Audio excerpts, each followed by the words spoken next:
Makala rasmi kuhusu historia ya N'Golo Kante. N'Golo Kante alizaliwa kwenye maisha ya hadhi ya chini. Msoto ulikuwa kengele kwa familia hii. Waliishi maisha ya hadhi ya chini sana. N'Golo Kante alizaliwa tarehe 29 Machi mwaka 1991 Paris kule Ufaransa. Wazazi wake walihamia huko kutoka Mali mwa Afrika Magharibi. Miaka 6 baadaye babake aliweza kuaga dunia. N'Golo Kante alibaki na msononeko mno. Kutwa alishinda ameinama kama kuku aliyemwagiwa maji. Ni asili ya msemo kwamba ukiona kobe ameinamisha kichwa, jua fika kuna kitu anafikiria. N'Golo Kante alikuwa tinda mimba kwao. Kwa hivyo kwenye umri wake mdogo alitegemewa sana na familia yake. Dunia kweli ni robota la pamba. Ujui ni wapi salama. N'Golo Kante alichukua jukumu la kusukuma toroli kule Loire Malmaison, pembezoni mwa Paris.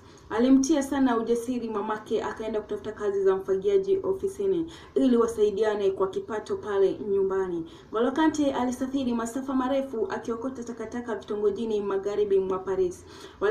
Walimtambua sana kwa kazi hiyo, ila hakufa moyo. Alijua fika kwamba atafutaye achoki. Akichoka basi keshapata. Ni tafsiri tosha kwamba maisha ni mapambano. Hakuna anayeweza kushangilia ukiwa unafanya vizuri. Maisha kamwe hayana mkataba wa haki. Unaweza fanya kila kitu sahihi ila bado ukaumizwa. N'Golo Kante aliwaza na kuwazua baada ya muda mrefu na kujiuliza, taka kweli inaweza lisha familia yetu, lakini haiwezi tupa utajiri. Akakuja baadaye na kupata suluhisho, na akapata suluhisho lenyewe. Ilikuwa mwaka 1997, ni mwaka uliowekwa historia kwa maisha yake N'Golo Kante. Kuliandaliwa kombe la dunia Ufaransa.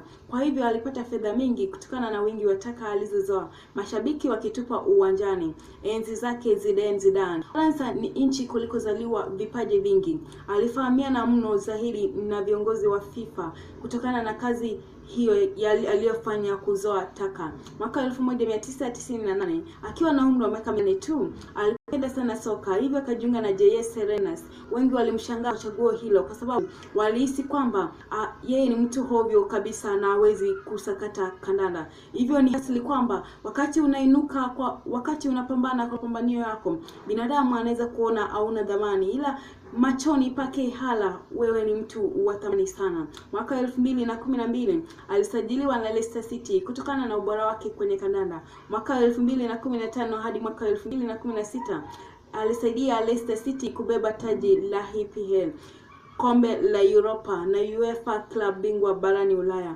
Mwaka 2018 aliusudiwa sana na Chelsea, akasajiliwa na Chelsea. Mwaka 2018 alisaidia Ufaransa kushinda kombe la dunia. Ana asili na historia ndefu huyu N'Golo Kante. Maisha ni safari.